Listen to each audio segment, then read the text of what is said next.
pays qui, je le répète, leur a donné un statut d'indigénat. C'est-à-dire qu'ils étaient toujours indigènes, ils n'étaient pas citoyens, et ils étaient astreints au travail forcé, en sus de toutes les tortures qu'on leur infligeait quotidiennement. Donc, j'affirme que ce ne sont pas les Américains, c'est-à-dire le débarquement sur les plages de Normandie, à Omaha Beach. Ça fait partie de ce que j'appelle une fiction mémorielle. D'accord? Ce ne sont pas eux, ce sont les Russes qui ont même bombardé Dresde et qui sont entrés dans le bunker du Führer. Et les Africains qui ont libéré la France. Et la bataille décisive a eu lieu en plein désert de Libye. C'est ce qu'on appelle la bataille de Bir Hakeim, dont on ne parle jamais ici. Vous voyez? Dont on ne parlera pas au cours de toute la semaine de célébration de De Gaulle. Je termine en disant que, après vous pouvez poser les questions que vous voulez, je termine en disant que sur la place de la Concorde,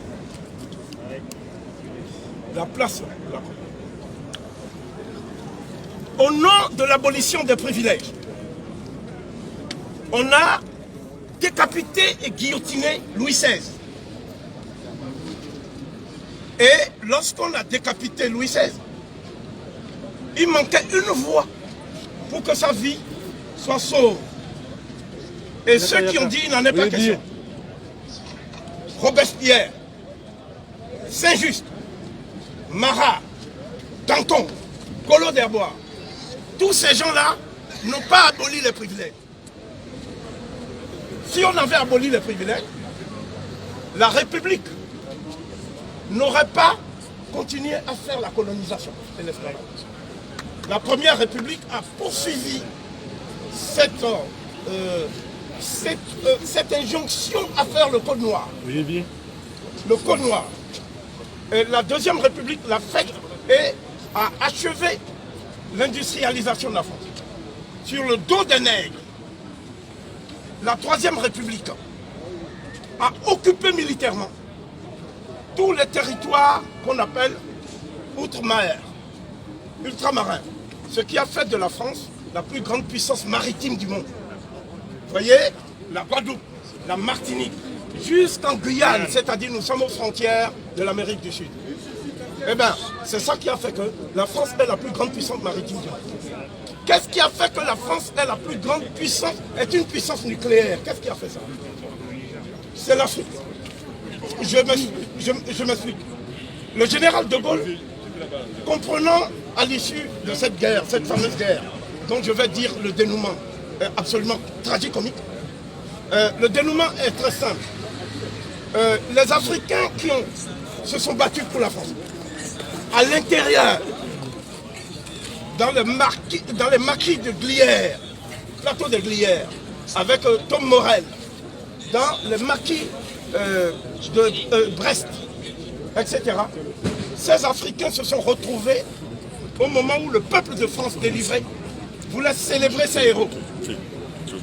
Ils ont été arrêtés sur ordre du général de Gaulle, désarmés, déshabillés, pour qu'il n'y ait pas de noirs sur les Champs-Élysées au moment du défilé triomphal. Donc, on a pris des Polonais, des Espagnols qui ne se sont jamais battus, on leur a donné des tenues militaires et ils ont défilé et on a dit que ce sont eux qui ont libéré la France.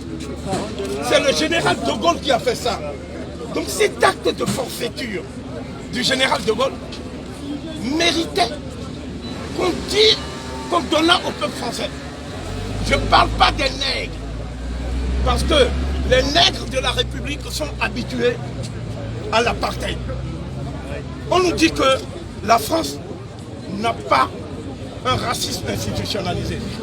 Je dis que la France fonctionne sur la base de la négrophobie systémique et institutionnalisée. Ce n'est pas seulement la police qui est en cause, c'est l'État même. C'est-à-dire les hommes qui dirigent la France aujourd'hui sont des gens qui n'ont pas intérêt à ce que l'Afrique se libère.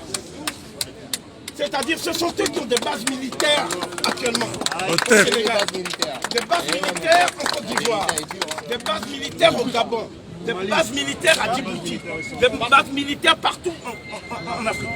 Que font-ils là-bas? C'est-à-dire, pourquoi, en quoi la France est-elle menacée au Gabon? Alors voilà, ils nous disent non, nous sommes là-bas pour défendre nos ressortissants et nos intérêts. C'est intéressant, vous en convenez. Alors je vais vous dire quelque chose qui va certainement vous faire plaisir. Dans ce brûlot de valeurs actuelles, parce que nous assistons aussi à un phénomène, c'est la libération de la parole des fascistes. Tous les fascistes, c'est-à-dire la peste brune, est encore de retour, plus triomphante et plus arrogante que jamais. Et ici, on dit, ces racialistes qui veulent mettre la France à genoux. Ok? Alors moi, je vais dire quelque chose. Nous n'avons plus besoin de mettre la France à genoux. Le virus s'en est chargé. Le corona. Nous tous on a peur, donc on porte les museliens, non? Le virus en est chargé. Mais ce que nous voulons, c'est que la France enlève son genou du cou de l'Afrique. Au TEP, au TEP, au TEP, au TEP. Pour que l'Afrique puisse respirer. Si, si. C'est ce que nous voulons. Et tant que la France ne le fera pas d'elle-même, parce que quand le président Macron dit, nous ne dérangeons pas, nous disons la vérité. Quand le président Macron dit, aucune statue ne doit être déboulonnée, fût-ce celle de Colbert. Colbert, c'est celui qui écrivait que si les Noirs se révoltent, il faut leur couper le jarret. Il faut leur couper la langue. Il faut faire toutes les tortures et les mutilations qu'il a décrites dans le Code noir. Or, les gens disent que la France a aboli l'esclavage.